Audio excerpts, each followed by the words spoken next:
Tiff and the Punisher, they won't back down, screaming out loud in every town.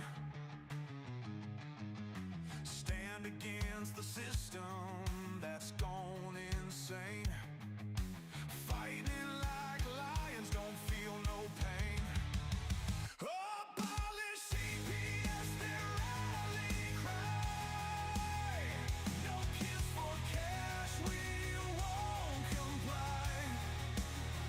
Make parenting great, let's take a stand. Tiff and the Punisher, hand in hand.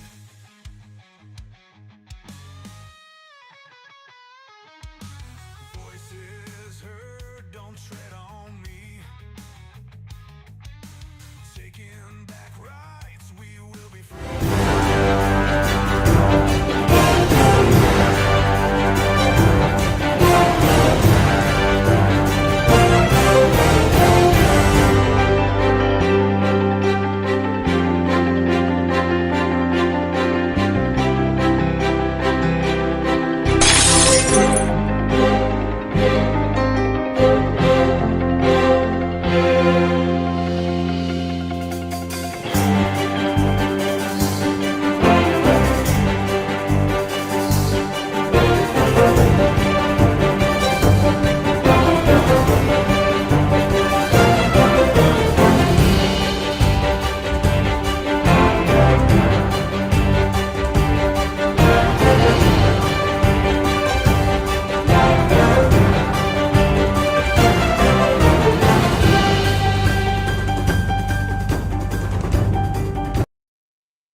They are taking our kids every day.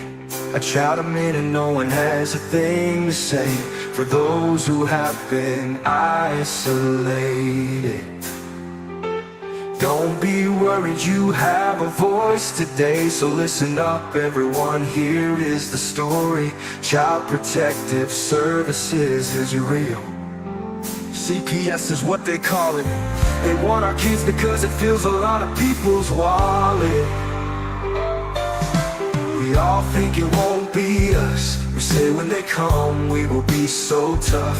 It all sounds good when there's no one to take them.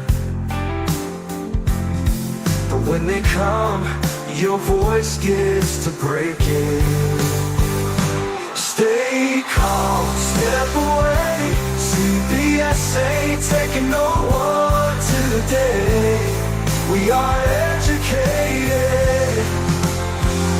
Stay calm, step away. CPS, you need to leave. I know the tricks up your sleeves. You can't do what you're trying to do.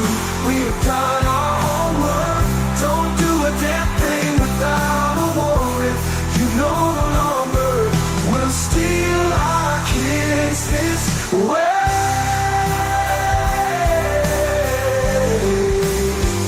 Tiff and the Punisher have come for the calling. They are giving us the CPS warning. Their voice is loud and clear. We stop losing our kids this year. Tiff wants to fight the entire planet. She is tired of our kids being taken, God damn it.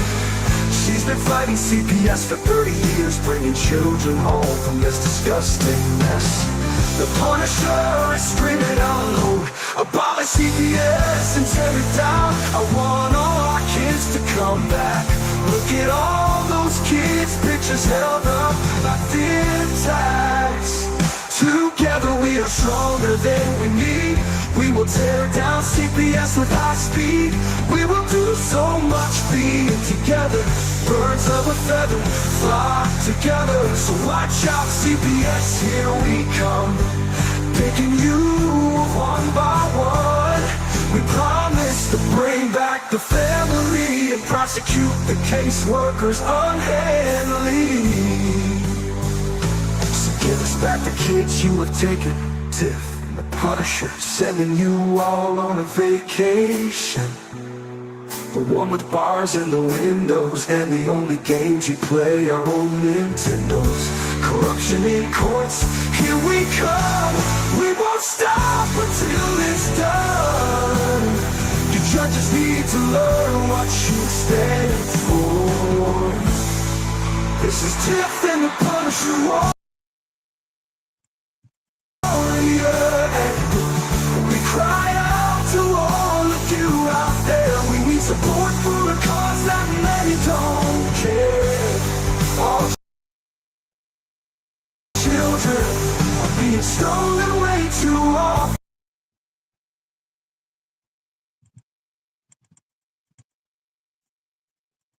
So CPS, we plan on doing the stopping. Stopping.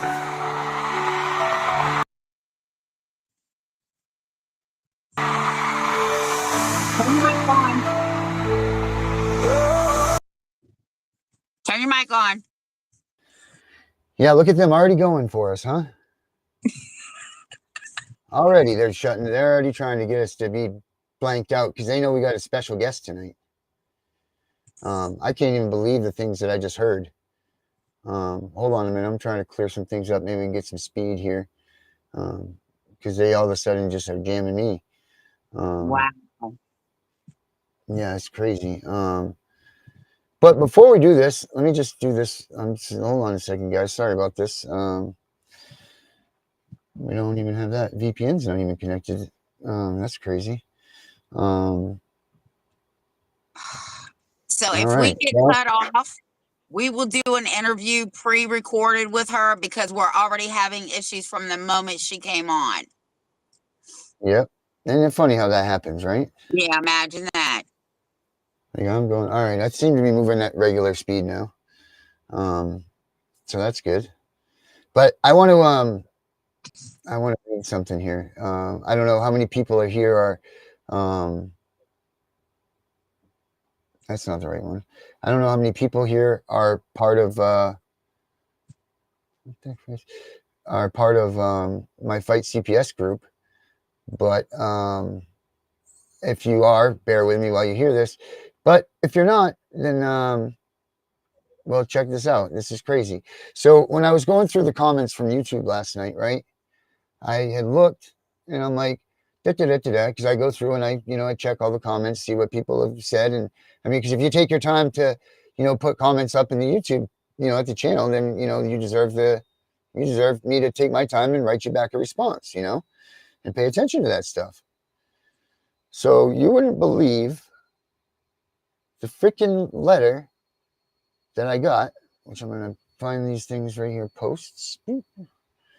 And I'm so glad that this guy got back to me this morning because I did unintentionally erase his thing. So I'm so glad that I had saved it because I was able to put it back. And then him and I continued on. Lucky Darren. You know what I do know? I don't know a lot about technology, but I do know about saving. And that will save your ass some of these days, But let's see here. Where's the community? Let me get this up here. Sorry, guys. Let's see. It's got to be right here. There we go. Here we are. All right. So this guy here is pretty well. So after I told him that he said Child Protective Services does not have enough funding nor enough power and should be given more authority to protect children and a lot more funding to support them when they do. So I said back to him, I said, I will agree to disagree. No amount of money to protect a child is too much. One child is worth the Fort Knox gold stash, hands down. However, CPS has shown what they do with an open checkbook and godlike authority. Watch more of our shows. Learn and educate yourself as to the truth. You have the right idea. You just aren't correct about the true effects CPS has on families with their tactics and their lies. And then we went on. And then he says this. He says, hold on to your seats, people, because this gets good.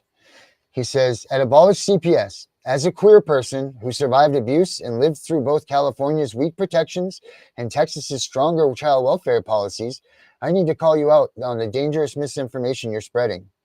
At Aballer CPS, your rhetoric is exactly what puts kids like me at risk. In California, I was failed by a system that prioritizes parents' right to discipline over child safety. CPS couldn't act in my situation because of loopholes that allow abuse under the guise of discipline. In Texas, where zero tolerance policies actually protect me, I finally had a chance. The difference in protection couldn't be clearer. One state cared more about parental authority, the other about child safety. Let's be honest, your movement isn't about protecting children. It's about eliminating accountability for abusers and pushing a far-right anti-LGBTQ agenda. The parental rights movement you're a part of is designed to harm LGBTQ youth by forcing them back into hostile homes where rejection and abuse are common. LGBTQ kids make up a huge portion of homeless and foster youth precisely because of family rejection over identity. When you strip away protections, you're putting us in life or death situations. Your conspiracy theories about CPS being a government trafficking ring are not just false, they're dangerous. They clog up hotlines and resources meant for real kids in crisis. Meanwhile, the data shows that most kids in foster care are successfully reunited with families or placed with relatives or adoptive parents. The system isn't perfect, but it's not monstrous as you claim. Your cherry-picked studies ignore the voices of survivors like me who are actually helped by intervention. You're also connected to religious extremism that has killed children by allowing parents to deny them medical care. In Idaho, kids have died because of religious exemptions to child abuse laws. That's not protection, that's neglect and murder. Your movement uses classic far-right tactics, stoking fear, spreading lies, and making violence seem unnecessary. You're not defending the Constitution, you're promoting a return to a time when children had no rights at all. The Supreme Court has made it clear. Parental rights are not absolute when children's safety is at stake. To you, at Aballer CPS, and anyone else spreading this garbage, your bullshit is built on lies and hatred. Your claim to care about children, but your policies would leave vulnerable kids with nowhere to turn. I know because I was one of them. The child welfare system saved my life when California failed and Texas stepped up. Evidence-based reform is needed, but your scorched earth, oops, I lost it, sorry. Stop wasting your resource platform. Endangers, let's see, sorry. Your scorched earth approach would destroy the safety nets that protect kids like me. Stop spreading misinformation that endangers children. Stop wasting resources with your conspiracy theories. Stop using your platform to push an extremist agenda. Kids deserve better than your dangerous ideology through your constitutional cosplay, and call out your movement for what it really is, a threat to child safety disguised as parental rights activism. Wow. So that's what we were that's the comment that we were given. What's your thoughts on that, Tiff? I call bullshit. Yeah, big bullshit. The one thing that we advocate here is parental rights, right? Because the parents hold the rights of the children. And we do not advocate for any child to be abused, because I've said it, you've said it, every advocate that I know, like them or not, have said, if you are abusing your children, then your ass needs to go to jail and your kids need to be removed. Correct. 100%. Look at that picture. I was frozen on the screen. Yeah. So here was my, I don't know where our guest went. She'll be back, I'm sure. But here's the response. And I want, if everybody here, let me know what you think, if I was too harsh on this guy or what. And I'm trying to get him to come on the show because I would really like to have this with him, this debate with him. So keep an eye out for our guest. And let me read this. This is my response, guys, to him. It says, you're out here waving your CPS pom-poms like it's the savior of all kids, but I, at Abolish CPS, is about to nuke your fairy tale with a truth bomb so brutal you'll be sobbing for the 525,600 children, one every 60 seconds, ripped from their homes by a system that's more monster than Guardian. You're not a hero, you're a traitor to every kid crushed by this machine, and we're going to make you face their pain with stats that'll burn your conscience to ash. In 2022, the U.S. Department of Health and Human Services exposed CBS's ugly truth. 23% of the removals, 138,000 kids, were unsubstantiated. That's 130,000 children, some barely old enough to tie their shoes, torn from their parents' arms, dumped into foster homes, or left sleeping on CPS office floors. 13,000 kids endured that hell in 2022 because a caseworker's whim um, outweighed justice. Picture 5-year-old clutching a teddy bear, screaming for her mom, all for a false report. That's your lifeline, and you're cheering for it like a fool. You're crying about LGBTQ youth and their suffering. 30% of foster kids in 2022 were LGBTQ, often rejected by families, but CPS isn't saving them. It's their second executioner. In 2021, 60,000 kids aged out of foster care, 15% of the total with nothing. No family, no home, just a 50% shot at homelessness or prison by 20. Worse, 70% of foster youth face food insecurity, starving, while CPS misallocates $20 billion in federal funds yearly. Your Texas miracle, a sick lie? Texas has 65,000 kids in foster care in 2023. 40% shuffled through 10 or more placements. That's not rescue, it's torture chamber, with 20,000 foster kids attempting suicide annually, more than the national teen average. But you're not their advocate, you're their betrayer. You accuse us of an anti-LGBTQ agenda to dodge your own guilt. We're fighting for equal rights for parents and kids to have due process, not be obliterated by CPS unchecked power. California, your failed system, caseworkers juggle 30 cases each, twice the safe limit, missing real abuse while slapping neglect on poor families. 61% of the removals in 2022 were of neglect, often just poverty mislabeled. And the racial kicker, Black kids are removed at 2.4 times the rate of white kids in California, despite similar poverty levels. That's not protection, it's systematic racism, and you're clapping for it. Your religious extremism jab's a pathetic distraction. We're not defending Idaho's deadly faith exemptions, unlike CPS, which ignored 42% of the kids who died from abuse in 1993, despite prior reports. A failure still killing 1,500 kids in 2022. Your Troxel and Granville flex, it protects parental rights unless harm's proven, not CPS flimsy neglect excuse. 84% of the removals aren't even for physical abuse. You're ignoring the 15,886,000 kids in single mother homes. Many split because CPS branded their dads unfit over a late rent payment. That's not justice, it's family genocide. Here's the apocalypse for your soul. CPS is a $1 trillion empire that treats kids like cash machines. 2022, states pocketed $70,000 per special needs adoption, while 108,877 kids, some waiting 5 years, rotted in foster care. Private agencies rake in $12 billion annually, profiting off kids like commodities. You're not defending children, you're propping up a system that sells them. Cry for the 36% of the foster kids with PTSD, worse than any combat vet, or the 10-year-old curled up on a CPS cot, abandoned by the system you glorify. You're not the voice of survivors, you're the mouthpiece of a machine that fails kids at a rate that should break you. 525, 600,000 removals a year, 138,000 baseless, one every minute. We're fighting for the 20,000 suicidal foster kids, the 877,000 stuck in limbo, the Black families torn apart by bias. You're on the wrong side, man, betraying every child you claim to protect. Face the wreckage and weep the kids you've abandoned to this monster. That was my response to him.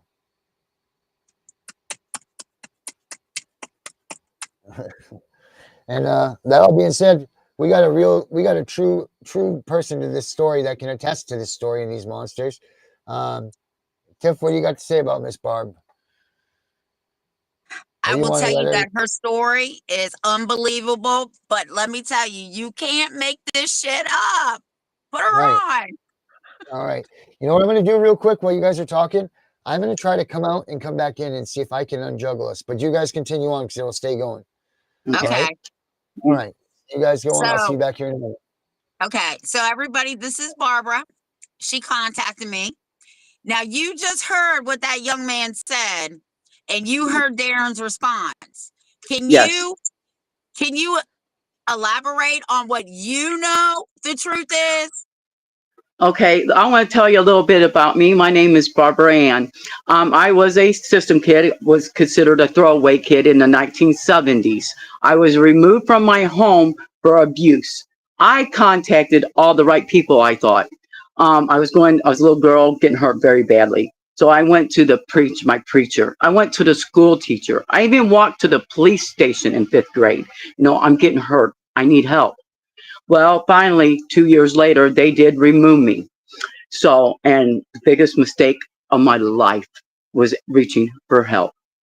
In the process of that, I was in 33 foster, and within 2 years, 33 foster homes, 2 group home, 1 state home, and they placed me in juvenile detention for placement. When I went to court for being in placement in juvenile detention, now this is the Kankakee County Jail. It was downstairs. I'm in a jail cell with the orange jumpsuit. I'm 12 years old. I'm an abused child, and I'm scared.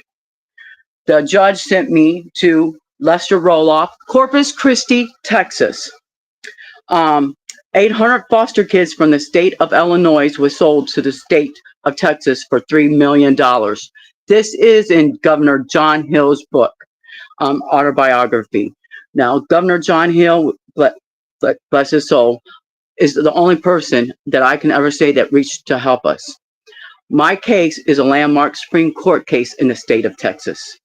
It was an 8-year battle. It was a very political battle. I opened for the GOP convention for President Reagan and President Bush. My abuser became the head of TACA, Texas Association Child Care Association, which went to the White House under George W. Bush.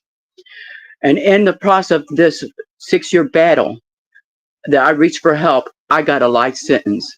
I suffer with PTSD, night terrors. I'm 60-some plus years old now. I still have night terrors. I still have anxiety. I still have PTSD. I still am a damaged adult from things that happened to me as a child that I didn't cause. I had to heal from that stuff. We had horrific abuse. The state came in. The letter that the guy made a comment on his page. He said the state of Texas helped him under the child laws of Texas. Them were created for us in 1973. Them were made for us because the FBI and the federal investigation that came to our home, Rebecca Home for Girls, was church and state. So they couldn't save us. Nobody could come in to save us. Nobody could go under in the church because it was a religious home to see us, even though the girls were running, even though they know the girls were being unalived and hurt very badly at that time. Our babies were being sold. This is an all-girls home. Don't forget this now. But there were babies, and they were sold for love gifts. And only a few babies have been located. You can look at that Stolen NBC by Tyler Kincaid. My friend Nancy, her daughter, found her 42 years later. So we are locating our babies finally, which are babies no more, they're grown adults. But these babies were still, through CPS with no birth certificates. They were born right there on our farm, so they have no birth certificates. Nobody can prove who they are. We have no education because we didn't get to go to school like normal kids because we were held in a cage behind a locked fence and a locked door with horrific abuse. We were cuffed and drained to drain pipes, and they knew this. There's many articles that you can read about this and that they knew this was happening to us, but yet no one would come and save us. I was there 3.5 years with this horrific abuse due to CPS trafficking. Our babies were sold through CPS trafficking. This is nothing new. And that I think hurts me more than anything. So many people think that this is something that just started, like this is new, but it's been going on for decades. And I've been yelling and screaming from the mountaintops for 40 years. Listen to the children who lived it, because we were there and we lived it, and we're telling you what is going on. And the funding is unlimited. I don't know if many realize, throwaway kids from CPS, we get 2 checks. See, if we're placed in an institution, you get your foster to state check, but then you get a federal check. So we're worth 2 checks. Then you got your clothing voucher, your food voucher, you got this voucher and that voucher, and you get more and more money for us that are just thrown into this system and locked behind these institutions with nobody to protect us. Who are we going to tell? Who is going to believe us?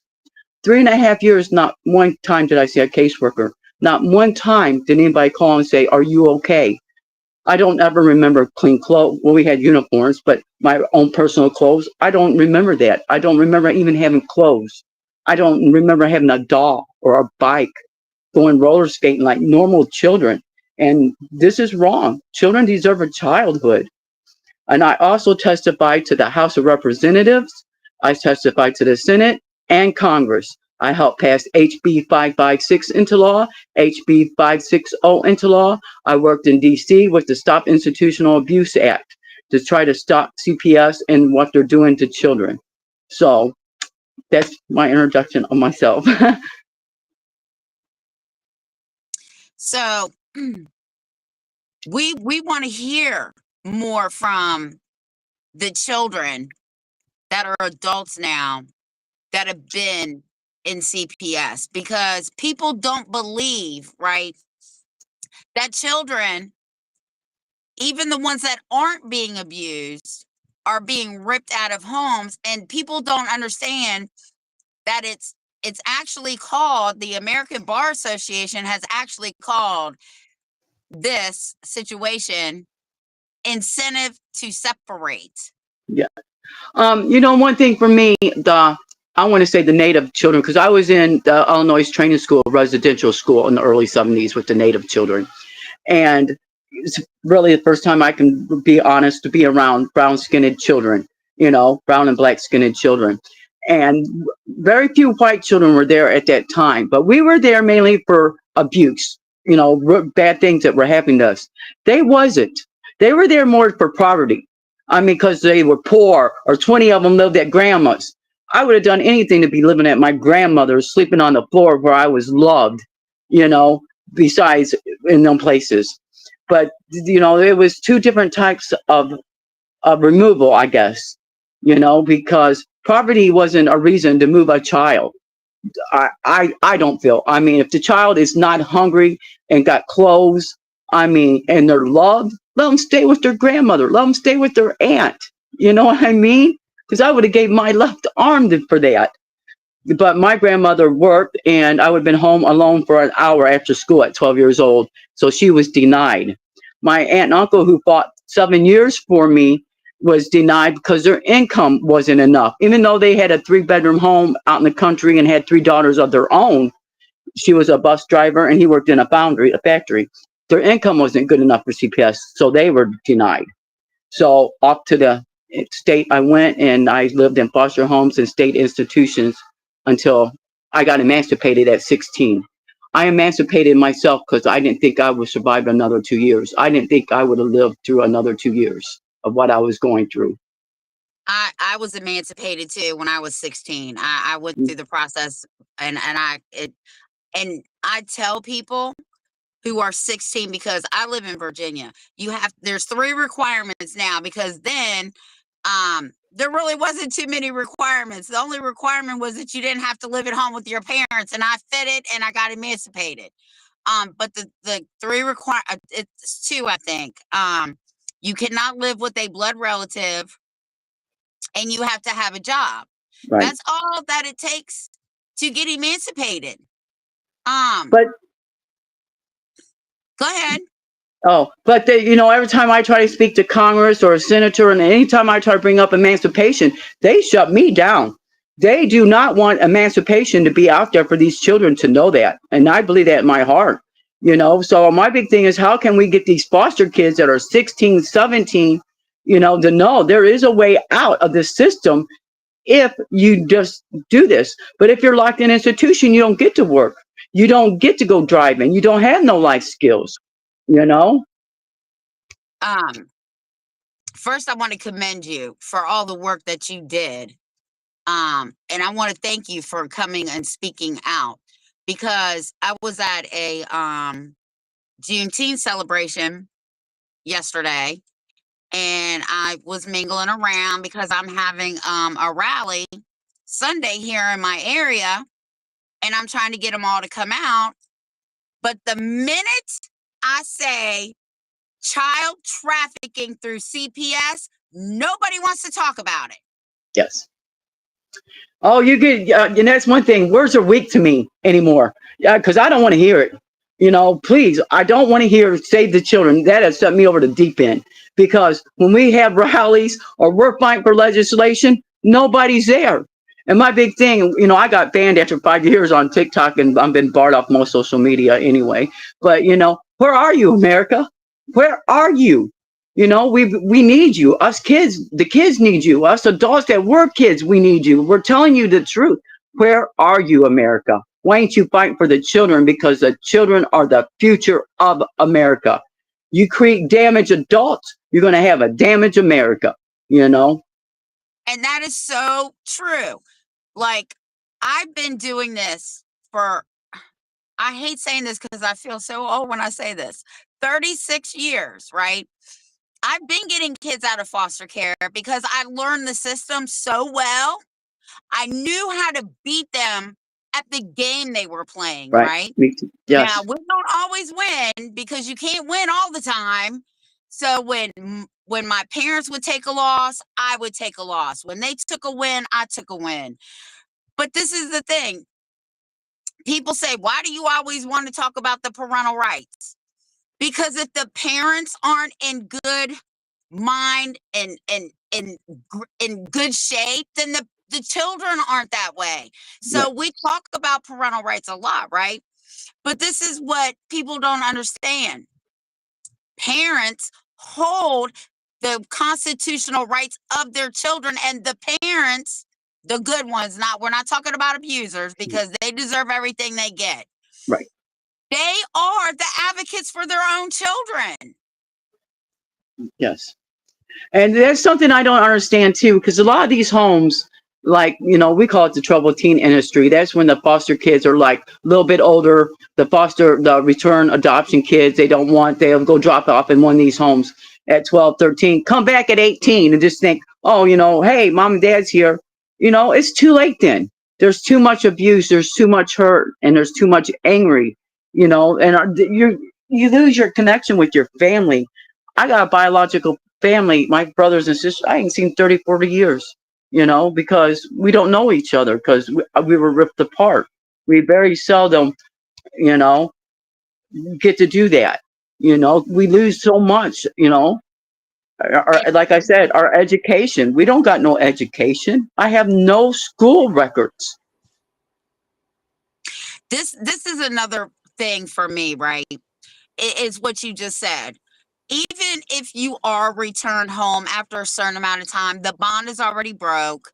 You don't trust your parents because you feel like this happened and they didn't protect you. And my biggest thing, I have two problems with adoption. One, I'm always worried that a sibling will marry another sibling, first off. Yes. Oh. And second, I'm always worried because my dad and my stepmom were law enforcement and paralegals. My stepdad and my mother were doctors and nurse. So I always, in the back of my mind, said, what would happen if a child does not know where they came from and they have a medical emergency? Yes. That's like me now. I got a lot of health problems, and they ask me questions. I don't know. I don't know I don't know my biological dad. I don't know very many of my biological family. I can't answer their questions, and that's a big issue.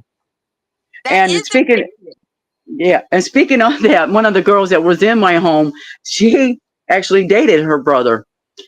She didn't know. She didn't know until years later that it was her brother, her biological brother. After she was already grown and remarried, they dated in high school, but she didn't even know. Oh my God! See, that is like my biggest fear. Those are my two biggest fears, right? I mean, nowadays, you can swipe your mouth, and send your DNA in.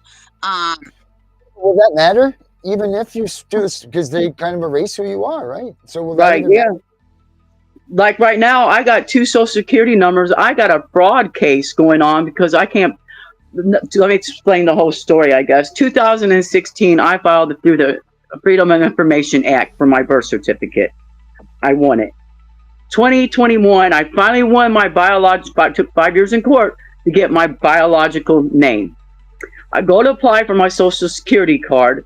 I'm denied. I learned In 2021, I have 2 social security numbers. Oh, wow. So we took the fake social security number, the second one, because that's my work history, got my retirement and all that.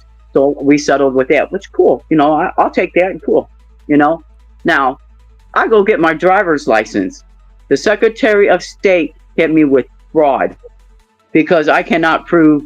They kept pulling up these names and states and look, like one of them, I was 6 years old. I'm like, I don't remember that name. I don't remember living there. I can't prove that I can't prove this stuff. I don't know. So now I'm still going to court. My next court date is in January of 2026. Trying to prove who I am. I don't know how to prove who I am. How am I going to prove who I am? Only thing I got is a birth certificate that says that. I mean, is that really me? I got 2 social security numbers. I don't know. They're saying I got this name, that name, and every been here, there, and everywhere. I don't know. I don't even remember all my foster homes. There were so many of them. How many foster homes did you go to? I went to 33 foster homes, 2 group homes, 1 state home, to the mental institution, and to Lester Roloff Rebecca Home for Girls lockdown facility for 3.5 years.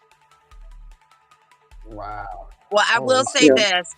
July 1st in Virginia, if you were adopted, you now have access to your original birth certificate here in Virginia. They just passed it. It goes into effect July 1st. Well, you know what we got going on that they're waiting for the governor to sign. It failed 2 years ago. That foster children cannot be placed with human traffickers if you have a conviction. Well, that's good.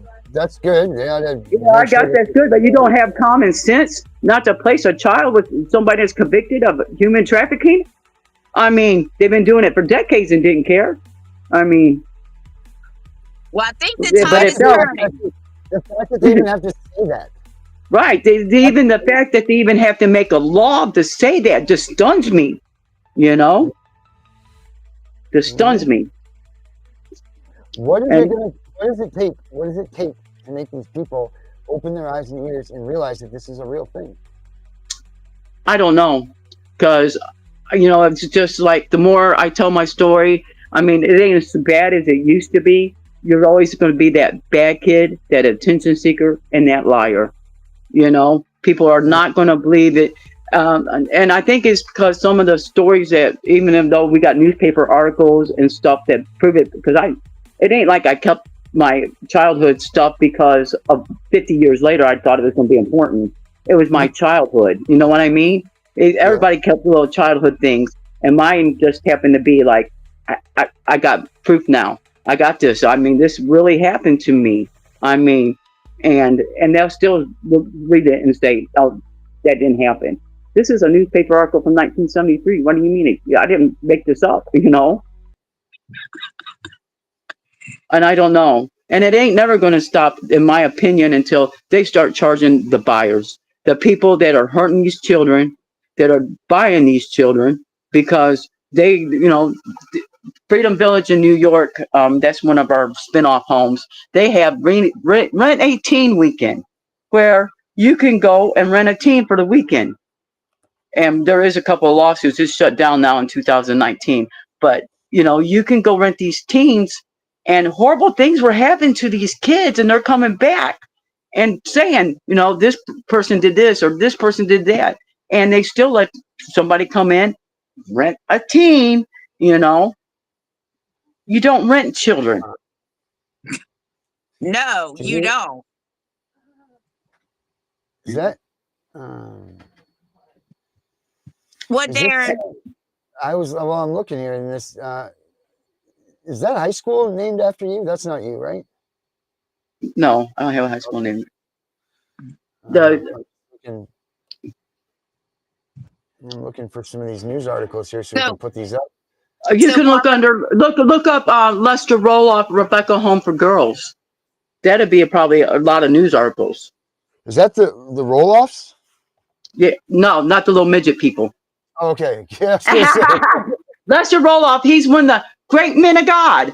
He was a very famous evangelical, right-wing evangelical, with Jerry Falwell Sr., like Paul Rurick, all them. I knew all them personally. I knew them, these people personally. Oh, wow. So what do you want me to, Lester roll off? What Let's was the roll rest? off. Yes, Rebecca Home for Girls, Corpus Christi, Texas. Then a good article is the Christian Alamo, Texas Monthly. Oh Lord. Did you have children of your own when you became an adult? Yes, I did. Yes, I got 3 children, Did and CPS get I wish involved? later on in my oldest, but I wish I would have healed for my children. My children deserved a better person than what they got. You know, I will admit that. But in 8th grade, my daughter got in some trouble, and CPS did come in, and my mother ended up with her, and until she was 18. But I got to keep my other 2 children, and plus they gave me my boyfriend's custody of my boyfriend's child. So they gave me another child, but yet I couldn't keep my oldest daughter because her and my boyfriend got in an argument. And my ex-husband came in, he kicked in the door, and I got hurt in front of my children. Even though I had an order of protection, I moved 100 miles away to start my life over. He found us, came in, kicked the door. I ended up in the hospital. So they came to remove my children for risk of harm because I could not protect them. Not take him to jail, you know. Mm-hmm. Oh, wow. This is crazy. This is, wow. All right. So there's a bunch of stuff on this Rebecca Home for Girls. Wow. This Oh is, yeah. Like I said, it's a landmark Supreme Court case. I mean, and yeah, if you look up, you, there's another good article. It's called the Beware of Grace of God, Texas Monthly. That's a little bit of the boy side. Um, mhm. the boys, they were put in, I don't want to get us kicked off or nothing, but they were put in animal stocks. If anybody Oh, knows what animal stocks are, a couple of them have broken ankles. I mean, they talk about the GI cleanings. The GI cleanings were physical, not to oh, like toothbrush and cleaning carpet, even though there was plenty cleaning carpets. But right. This stuff is just, and this is, see, these so many people out here think that when CPS comes and gets your kid, they're taking them to Fantasyland, you know, like, hey, we're taking this person out of this, we're taking this kid out of this home, which was imminent danger because the dishes were too high in the sink, or maybe they were in the parents were in a yelling match or something. But we're going to take them out of there, and then we're going to bring them to one of these nice homes like you're talking about here, that they're molesting kids, that they're killing, you know, like they're doing all kinds of horrible things because CPS isn't even vetting these places, and if they are vetting them, they don't care because they're getting paid for it anyway. right, You right. know, like that's it. I was told I was going to a good Christian school. That's what the judge told me. You guys, I was so excited. I'm like, I'm finally going to be safe. I'm going to be okay. When I got but I had to walk of shame when they took me out of the juvenile detention center, which remember, I'm there for placement, not that I was a bad kid. Right. For placement, I'm in shackles and cuffs. I'm taken to O'Hara Airport in shackles and cuffs and an orange suit. And I call it the walk of shame still to this day, because I still think, what were people thinking of me? You know what I mean? And Right. when I got picked up by a couple old ladies, they're like, "Oh, we got a good farm and we got a good school, this and that." And we're driving for a ways. Then all of a sudden, I look, I'm getting there. I see a guard shack. Oh my Now I gosh. see a fence with 3 things of barbed wire. I'm thinking, this don't look like a good Christian school to me, And I'm kind of Right. scared. And then I go in and it looked so beautiful. It was like a big hall down. You see a piano and stuff. It was a $3 million dorm that just got built a couple of years before that. Then I heard click, click, click, 3 deadbolts. I knew right then my heart sunk. I knew right then this was not going to be good, and it was not good. It It's was not funny good. that you use the term throwaway child because I remember when I got emancipated, right? This one judge really, really cared about me and my sister. Because he looked me in my face before he emancipated me. And my mother and my stepfather were there.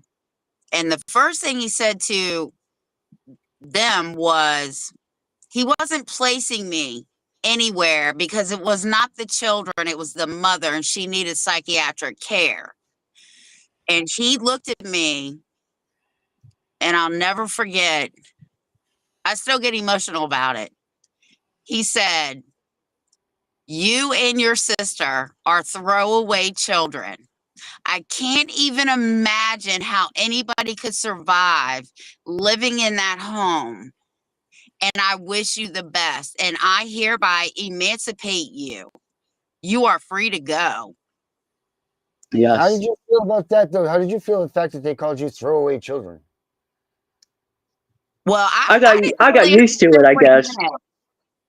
You I know, mean, I didn't understand what he meant, but now I understand what he meant, right? right. Yeah. But let me tell you, it does not bother me to be called a throwaway child because I found my place in the world, and my Yeah. place does not involve my mother. Right. Mhm. My mother passed now, but people, I say this, people look at me and think I'm just a cruel and cold hearted.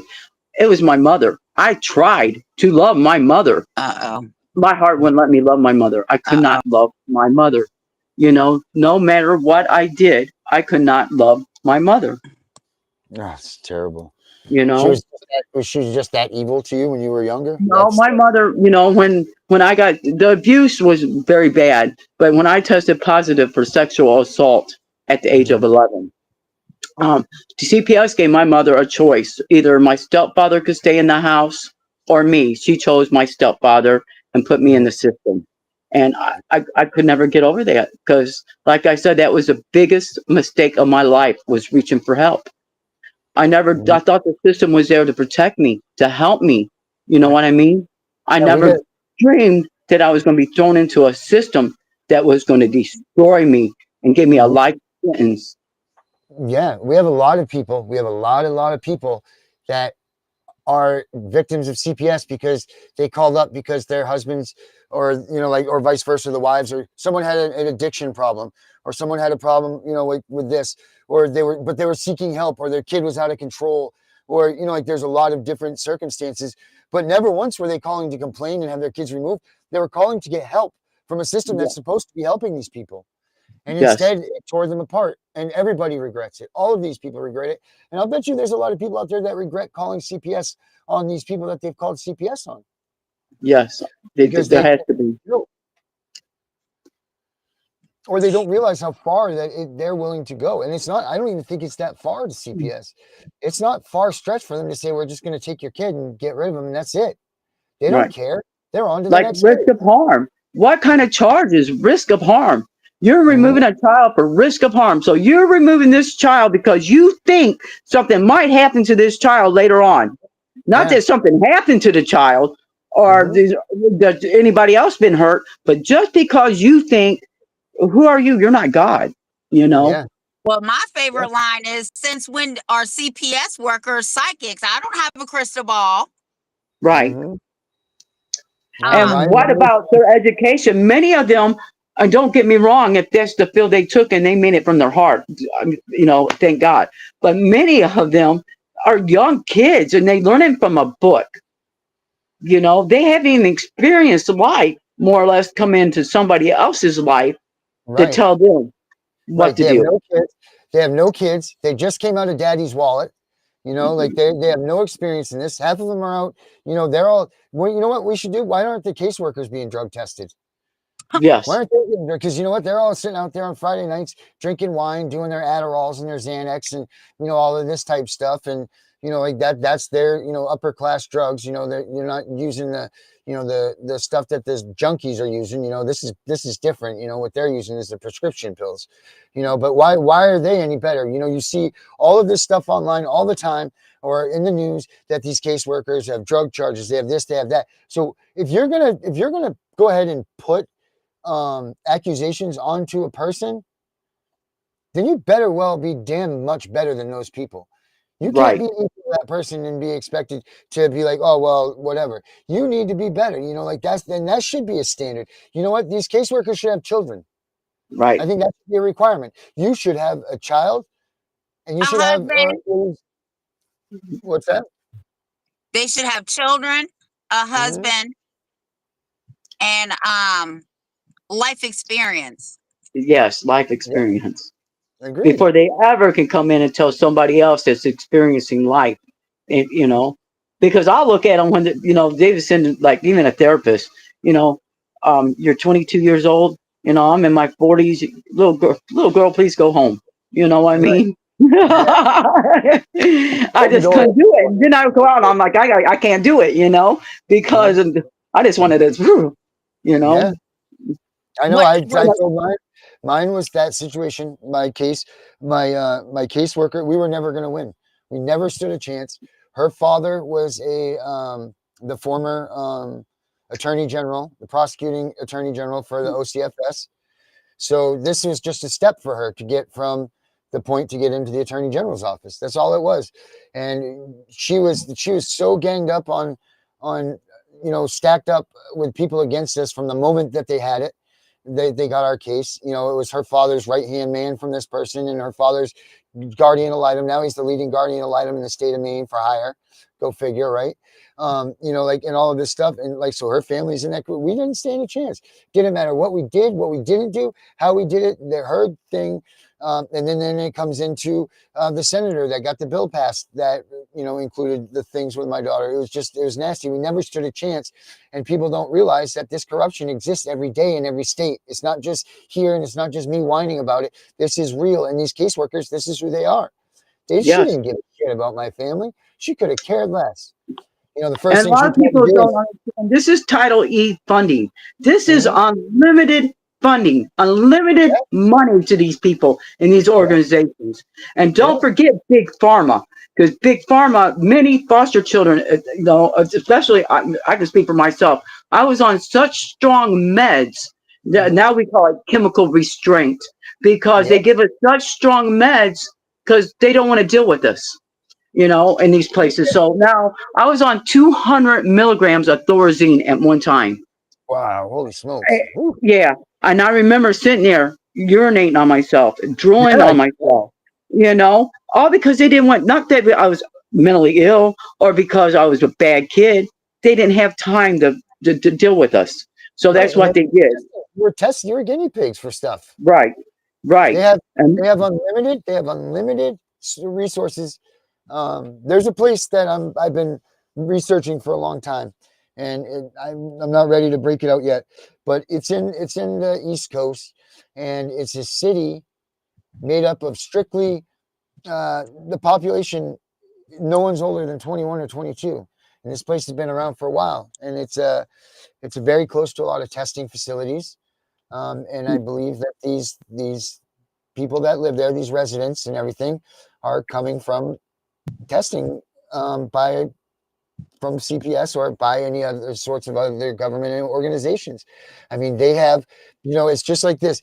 They have an unlimited amount of, it's so easy. People are like, how can they traffic all these kids? Why? Because my daughter's gone. We've been TPR'd. We don't know anything about where our daughter is. We don't know nothing about her, where she is. If that family doesn't love and care for them, and if they disappear from that family doesn't want to get in trouble, or they just don't even give a shit. They won't even report it for 2 or 3 weeks. But at that point, who knows where your kid is? Because there's right. no one there to love and care for these kids anymore. They've got a perfect scenario to do all of this stuff. For caseworkers to be rogue and make kids missing, everybody, like, this is a perfect storm for missing children. Yes, You know? and that's been going on since the 70s too. Mhm. Back in the 70s, there was 60, 80,000 children per year missing. And I think, Yeah, what was it this year, like 350,000 or something yeah, per year? I mean, yeah. where are these kids? Then they're classified as runaways. Okay, if they're Mhm. runaways, why ain't you reporting them as runaways? Why ain't you parents reporting them as runaways? You know how you can track these kids down? Check up, where's their check at? I bet their check ain't stopped. I bet that Yeah, money ain't stopped. Follow that mhm. check, follow that Yep. money. Then you'll find out where these children are, because believe me, it ain't stopped. No, and these people are double dipping. They get that social security number changed. Now they're taken for two. Because you still got two social security numbers when the parents change that. The adoption things. This thing. In the state of Maine, in their budget, they have a $3 million check that doesn't have to be cleared. It doesn't have to be approved. It doesn't have to be anything. But they can write up to a $3 million donation to any medical or any counseling services that need a little extra oomph that is pertinent to the department. Now, as far as I'm concerned, that's called bribe, right? Like you can give $3 million. What doctor's office isn't going to say that these kids are whacked and give them the referral that they need to get a $3 million check? Yes. You know what I mean? And guarantee you, if that check doesn't have to be cleared by anything, that check doesn't go to that doctor's office. It goes right into their pocket. We proved last year in the congregational hearing in Washington, D.C., which is recorded, that $38 billion of taxpayer money goes to these organizations. I bet people don't even realize that their taxpayer money is even going to a lot of this stuff that is going to hurting children, that are holding children behind their child's will. Because we're the only one in the world, as far as I know, that the United States, that a dog has more laws and protection than a child does. Yeah. Like this system came from them feeling bad about animals. Like that's what this derived from. We had a system for the animals before we had CPS. Right. Like that was crazy. But do people even care? Because I'll be honest, 5 years ago, 4 years ago, whatever it was, 4 or 5 years ago, if you told me that CPS came and they took your kid, that would be about the extent of the conversation that we're having. And I'm turning around and I'm like, what a piece of shit. Right. These people must be freaking horrible. If our government deemed that they were going to terminate their parental rights, these people must be the worst of the worst. Right. And the problem is that until it comes to you, that's your assumption too. Until it happens to you. But once it happens to you, it's too late. There's nothing you can do. Once CPS gets into your life and they get their hands on your kid, you lost. It's over. They're like God. Yeah. I always said this. They're like God. I mean, the judges are over the judges or anything. Anything CPS comes in that courtroom and says, boom, boom, boom, they're going to go by it, And it's just like, you got to be kidding me, And I'm not saying don't get me wrong. Drugs are bad. I'm not saying that. But you don't know what's caused that person in their life to turn to drugs. Right. You don't know the help they need, I was a drug addict for 30 years. I've been clean since 2010. I was tired. I was tired of night terrors. So I learned what kept me awake, And like I said, I wish I would have healed a long time ago before my children. But you don't know what this parents or their life has been gone through, Why ain't we getting them help besides taking their children? I mean, I can see if they're getting neglected or this or that.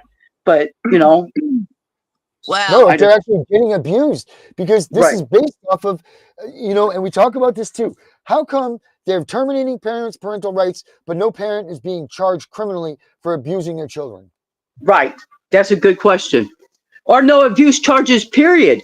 Right. I know so many of them that's never had an abuse charge. Like I said, risk of harm because they think maybe, Yeah. And people don't realize all these babies that they're coming to remove from the hospital, the 1997 Adoption Safety Act put in place. Put a price on them babies' heads. Yeah. I think a social worker gets anywhere from $10,000 to $20,000 bonus now if they adopt a newborn baby. Sure. I mean, yeah.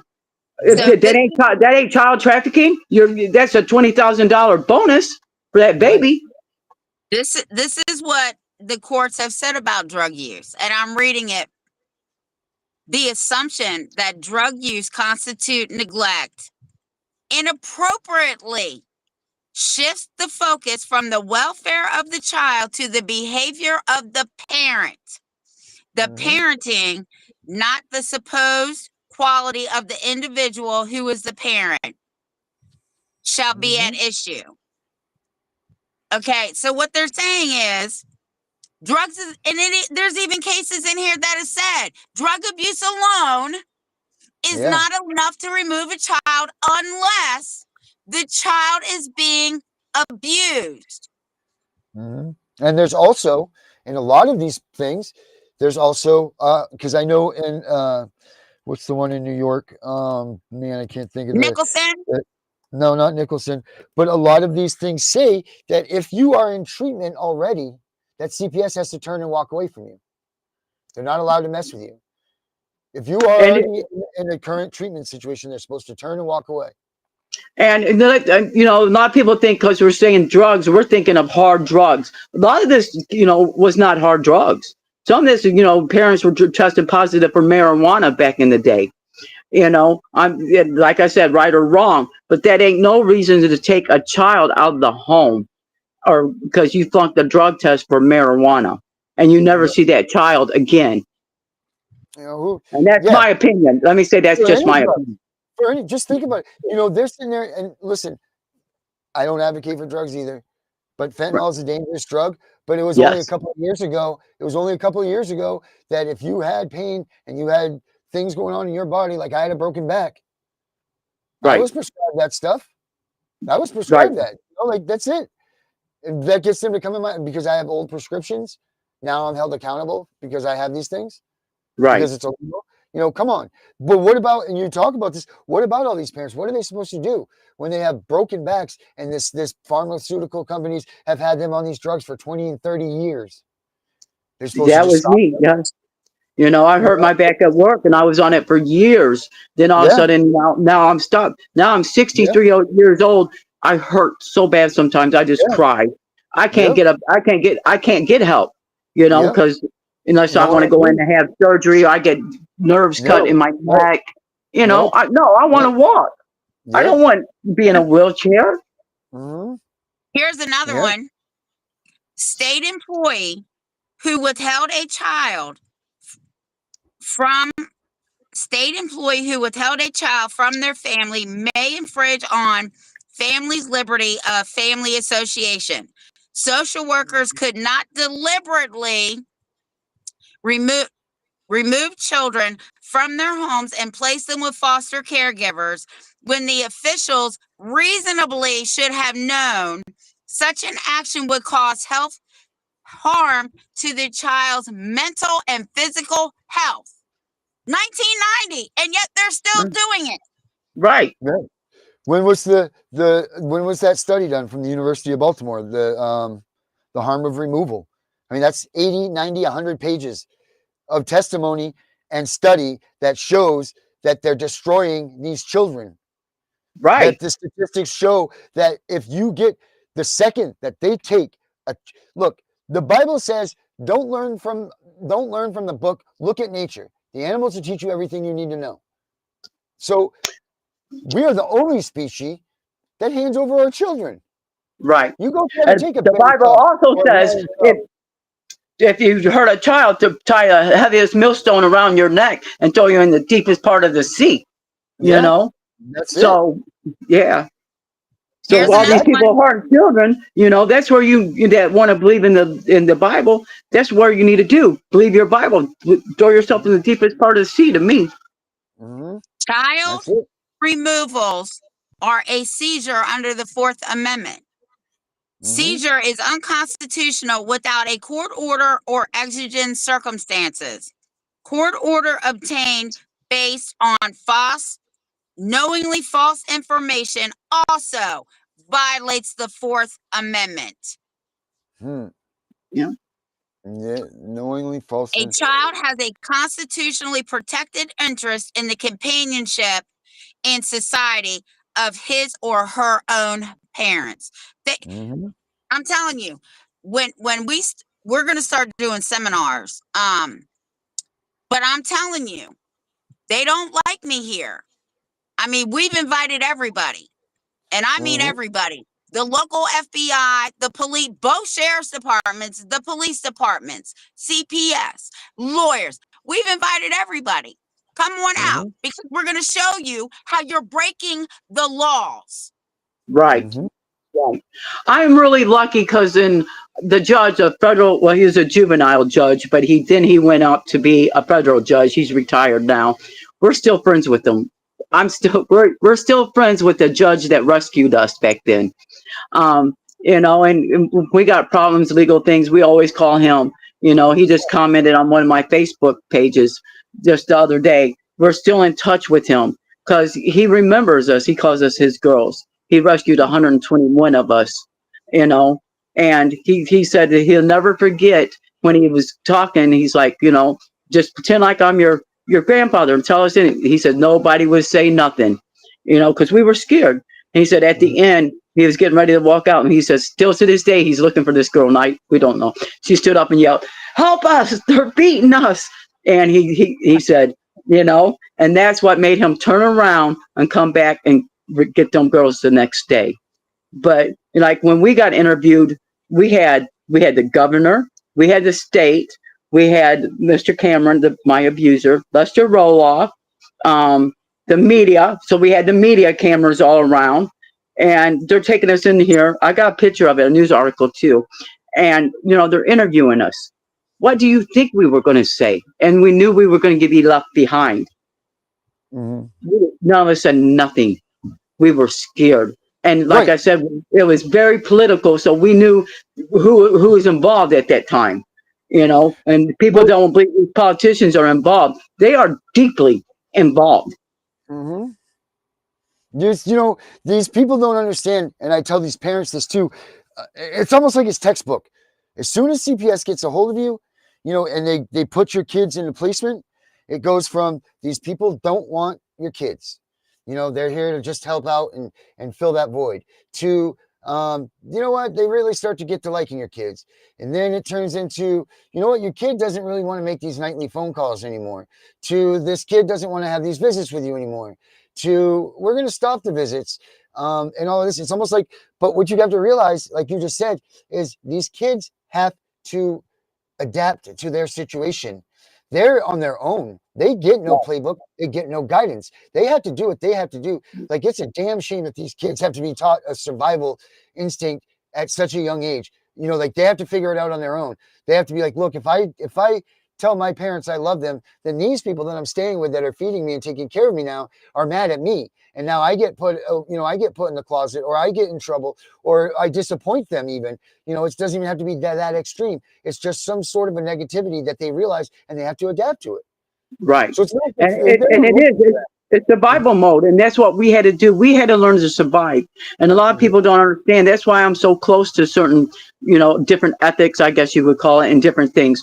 Because we survived together. Mhm. You wasn't in them places like we were together, and we still are in contact with each other still today. We look out for each other because that's all we had then. It's all we have now. That's awesome. That's awesome that you is that typical amongst um, foster I, children that are in those situations, would you say? I don't know. I mean, to our groups, because we were, like Lester Roloff was the evangelical that had us, because we call ourselves Roloff survivors, Roloff homes. There's many of us still open through the states today. Mhm. You can look up the Bethel Boys. They're on YouTube. You got Pieces of Victory. She's on YouTube. That was another one. New Beginnings is one. New Bethany Girls Home. I mean, and we're pretty tight knit, you know.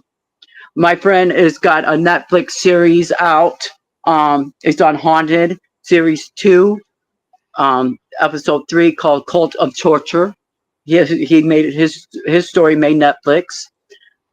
We got Teen Torture Inc. The Bethel Boys are on that. You'll see me on that at the end when we was making our laws. I mean, Mhm. I'm into 3 little documentaries, just bits and pieces of, and if anybody knows anything making a documentary, if you get caught in one little fib, you're canceled. I mean, you're kicked off, you're canceled. So when it says that there's a difference between a movie and a documentary. Mhm. So people need to know if it says documentary, these have been checked back and proven to be true. Because a lot of people say, well, this stuff isn't true. That stuff didn't really happen to children. Yes, it did. Yes, it did. Nobody cares until they show up at their door. In fact, there was a chick, we posted the flyer, and somebody made a comment about CPS isn't that bad. I almost asked for that address because I was going to send CPS to her door to see how bad it really is. But Right, I didn't. right. I said, obviously, you've never dealt with CPS, and it's actually called incentive to separate. Why don't you come out and learn what the truth is. Right. And I just I left it at that. I use a hashtag that I made, Stop Child Abuse for Profit, because that's all it is child abuse for profit. Yeah. You know, and we got to the point where we got our own language and terms, and sometimes I forget and I still use them, and people are like, what does that mean? But one that is very common with us is called hamburger butt. People is like, what's hamburger butt? Well, it's black, blue, and bloody. That's what we look like. And then if our skirts dried on it and you had to rip it off, oh my God. Oh. I mean, and I was so little at that time, I used to take my little bottom and fold up and put in the little toilet water because it was ice cold, try to stop the bleeding and the stinging and the swelling, and this was for little rules that we broke, like meeting of the eyes. You couldn't look nobody eye to eye. We always had you have your eyes, head down. And I didn't look nobody in the eye until I was probably 35, 36, 37 years old before I can even look up and talk to people eye to eye. Now I'm going to look at you eye to eye and I'm going to let you know I'm telling the truth. Right. You didn't win. You didn't win. You didn't break me. They thought they were going to break me, but instead they made me. They made me a survivor. First I was a That's victim. right. Then I became a survivor. Now I'm a warrior. You're So damn right. You're damn right. You and there's that's many the of us same out here. because I tell people the same thing, right? I've been through a lot of stuff that should have broke me, Yes. right? First, I was a Mhm. victim. As long as you stay the victim, you give the people that victimized you the power. Right. Once you become a survivor, you take your power back and you say, this is who I am, and you did not break me. That's right. And then that's where, and it took me a long time. And I think what really helped me is I had to realize I was a child. This was not my fault, because I lived with the guilt. What did I do to deserve this? Why me? Why? Then I I went just had through to all face that it. too. Yeah, I went I through all know. those emotions. I Yes, blamed myself for stuff that was way out of my control, way over my maturity level, right? right, To realize that it wasn't in my control, and the people that should have been in control did not take control. And Mhm. that's why we are where we are today. And I am right, a warrior. You're a warrior. Darren's a warrior. And everybody on here is a warrior because Mhm. we don't stand up. Even I speak for my yeah, community. I do too. Okay. I am loud and I am Yes. proud. And I am the most where I live. And I'm proud of that because I'm But no, not no, going to no. let You're not. people. You're not the most hated. You're hated by the enemy. You're loved Right. by those that need you. So Well, don't. Yes. Don't. right. You Right. know. And You know, until my dying day, I will fight for families who don't have any justice and who has to deal with CPS for the wrong reasons. right. And don't get me wrong. I mean, there are children that do need to be removed that are getting hurt, Mhm. but We then agree they with need to that. be put in a safe place. You cannot take one child from an abusive place and put them in a worse situation that they're in. Right. And They that deserve. happens to many of They us. deserve Disney World every day. They deserve breakfast in bed. They deserve something that's gonna put them. Like what they would, what you would think they should get. Not Right, an abusive home. Like a vacation for the rest of their damn lives because they went through such hell.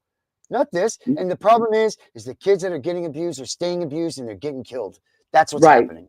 They're being unalive. And Yep. to mention that, I have been on 4 human remain digs, from my home. Mhm. And I can't say too much about it because I'm on a gag order. But so And that's unconstitutional. First but Amendment right. but yeah, it goes to show you that children are not safe in these places. I mean, and it don't matter the state or religion. It don't matter because I've been in both sides. They're both horrific abuse to children Mhm. that have no life skills when we get out. You don't know how to work. You don't know a bank account. You don't know how to do nothing because you're locked up in an institution and barely got to go outside. Good God. You All know, because you wanted help. all because I wanted help. I reached for help. And Mhm. like I said, and I will say the rest to my dying day, the worst decision of my life. I had one abuser that turned into many abusers. Can't even imagine. I'm lucky. I am lucky. I'm lucky. I'm lucky. I never, other than, like a spanking on my ass, I got to grow up with, my parents got divorced, and that was the worst thing that was the worst thing. You know what I mean? Like, and that even back when that happened in my kid situation, that was a bad thing. It was like, whoa, your parent, you don't even talk about this. But I mean, that's the extent. Like, I couldn't imagine what my daughter's going through now, thinking that we didn't want her, or we didn't love her, and that they came and took her from us. Or I can't imagine any of how these people. I can't. I mean, I live it every day. Like I'm pretty sure I do this because it reminds like I'm the cause of what took place. Because let's be honest, CPS doesn't just show up at your door because nothing happened. Something Right. took place to rise them up. And in this situation, it was my fault. I did something, or I was alleged to have done something, and that brought CPS. So every day, I will fight for my kid to come home every goddamn day for the rest of my life. But I'm fighting because my kid, I have to look at it like this. I lost my kid. Okay, so be it. But no one else is going to lose any more kids. Like that's a sacrifice. Like that's a Right. sacrifice that I've made. And that's the way I have to look at it. And I'd be damned. I mean, granted, we can't stop everyone, but if we just stop one, that's enough. Or if we get one back, that's a win. A win's a win's a win. Like no matter how we look at it, and we just keep. That's all we can do is crank away one at a time. That's There's all we can on do. YouTube. There's Phil Donahue, the Phil Donahue show, if you remember that, the Phil Oh yeah, Donahue show with Lester Roloff, and he yeah. admits on that. And this is in the early '70s, and that he's placed over 100 babies, and at that time, so you can imagine how many were placed through the years. And I sit there and think, these kids think they were abandoned or put up for adoption or something, and no, they were stolen. They were Mm-hmm. sold. My friend's baby, it's got a Southern Law Association lawsuit. Her baby was sold for $250 in a Piggly Wiggly parking lot. Wow. I mean, it's a very, these cases are very. You can go look them up if people don't believe this, you know. And Mm-hmm. as a matter of fact, though, last month she thinks they're waiting on the DNA that she has located her 40 Oh years Lord. later. So, and Wow. like, so we're, few babies have been found. The one we have found, Nancy, the stolennbc.com by Tyler Kincaid, her baby Mm-hmm. was in Africa. Another lady's baby we found was sold in Tasmania. Another one in Mexico. So these babies are being taken out of the country. They're not just left here in the United States, Right. and this is proven. This is documented. So, where people think this don't happen. Yes, it's happening, you know. And this Mm-hmm. is the United States of America. This is you, American children that this is happening Yeah. to. This is Yeah. not third world country because everybody wants to think and blame third world countries. Hold it here. You got this all wrong. This is American children. Yep, that's it. Hey, Barbara, we got to get off here in the next couple of seconds here because we have a 9 o'clock Okay. show that's coming on. But Okay. is there anything that you want to get out Yes, I there would right like to now? say yes, really quick. When we got rescued in June 16th, 1979, is the day that the FBI kicked in the door and rescued me. I just like to know that people know what CPS, what they did. I was flown back to Illinois and I was put on the street. No foster home, no home or nothing. I was homeless on the street at 16 years old until I got emancipated. I just would like people to know that's your good system of CPS, Child Protective Program Services. Wow. Is there any organizations or anything that you support or that you like to put out there that Well, that are good I for was any? with unsilence.org. Unsilence is troubled teen industry survivors, us kids that were put into the institutions. We do Yeah. have over 200,000 homes in places that some homes been shut down, some are still open, that we got documented in survivor stories. I am also working with the Family Fraud family court fraud warriors right now too. Oh, that's our man. Yeah, sweet. Yeah, yeah. I've been working with Dave a little bit. Matter of fact, we had a meeting tonight, and I forgot to tell him that I was coming on here. But I know I got to call him too. It's funny. I'll make sure I let him know that you were on here because I got to call him yeah, after this. so I've been with him, and stuff. And the roll-off survivors, we're just us. We get out there and we support us, and that's what we call ourselves, roll-off survivors. The Bethel boys and the Rebecca girls, we fight hard just to bring children, to safety. Like I said, I work with the judge. We rescued 8 girls last year in Duck Hill, Mississippi. We got them to safety. So I just pretty well, I get banned and kicked off of so much. I just stay to myself anymore. There's a Well, you got a lot home of here. lot You of got a home toxic here, that's stuff for out sure. there. You definitely So have a home here. So, yeah, well, thank you, and anytime- thank you for letting me tell my story and let people Oh, we're know not that. done. I'm thinking that that we definitely need some more time with you. I don't know if you maybe even I mean maybe we'll talk later on, but I'm thinking maybe we even put you in here once a week or something to do an update or something or to tell some more. Okay, and then at that time, I can send some of the articles and Yep. some of the things I accomplished through the years. My testimony to the House of Representative. It's on YouTube. Yep. And stuff like that. The people know that we are fighting for laws. Which, like I said, we got 2 laws passed, never been enforced. Actually, we got sued over the laws from another organization. Of But course. yeah. But between all of us, we'll get this thing. We'll get this son of a Oh, bitch. yeah. It's our time. We got the right time. We got the right things in place.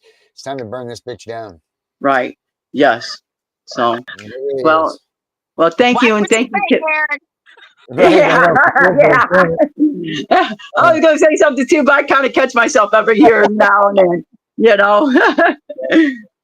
No, well, yeah, that's great. Thank you so much. Tiff, what do you got to Okay. say? Anything last before we get out of here? I just want to say that I hope everybody hears your story.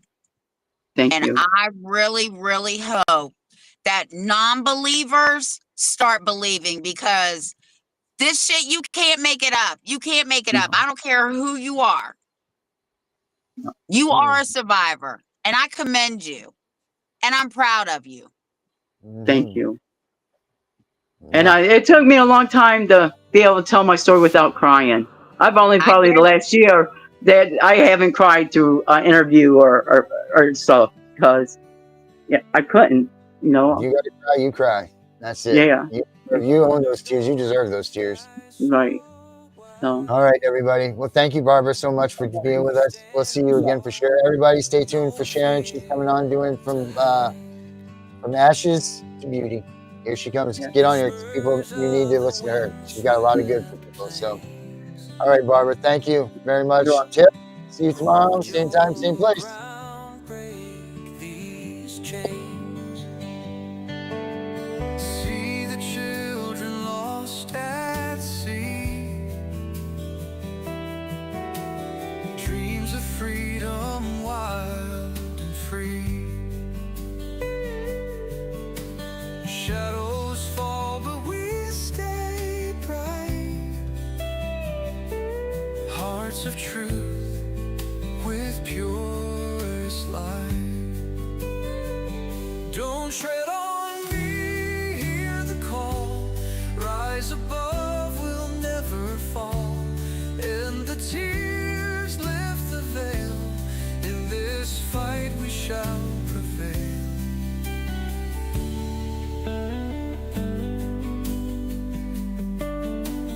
The deer sings tales untold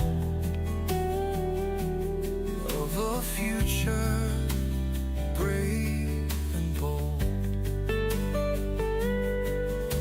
Steel guitar, the warriors cry. With our love, we touch the sky. In the night, the stars declare hope and justice through the air. Voices join a symphony, together strong in harmony. Silent prayers and tender hearts, healing where the pain departs. Hand in hand we write our fate. Sing these words, it's not too late.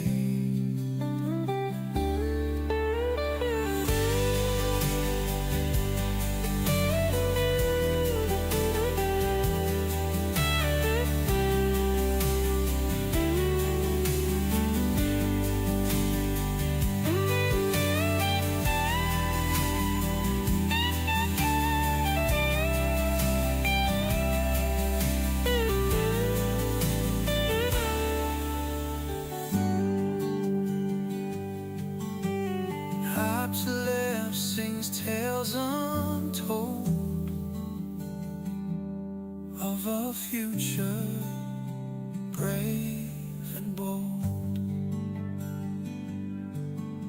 Steel guitar, the warriors cry.